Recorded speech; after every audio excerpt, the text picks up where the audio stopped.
अरे मेरी प्यारी साली, आदि घर वाली, मेरा जूता नहीं मिला है। सर्चिंग में एनर्जी खर्चिंग करेंगे का? मेरे प्यारे जीजा जी, जूता मेरे पास है, लेकिन मिलेगा तब जब आप मुंह मांगा रकम देंगे। अच्छा,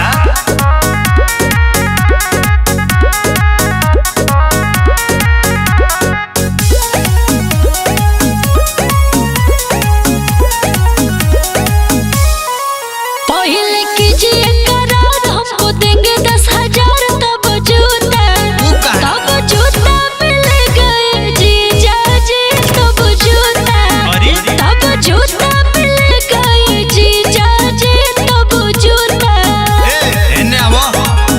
उड़नबाज बनेलू, धोखेबाज बनेलू, सुनर सुनर सखी लेके महाराज बनेलू। साली जूतावा चोरा के चले बाज बनेलू। साली जूतावा चोरा के चले बाज बनेलू। साली जूतावा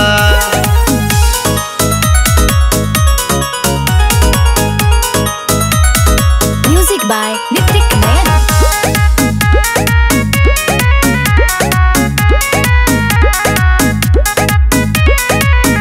पैसा ना जेब से निकले एकदम कंजूस है।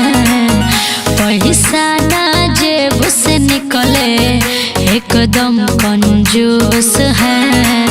हमको मालूम नहीं था जीजा खड़ूस है। हमको मालूम नहीं था जीजा खड़ूस है। हमको मालूम नहीं था। अरे जीजा जी, आप तो सच में कंजूस हैं। ये रस्म है, रस्म।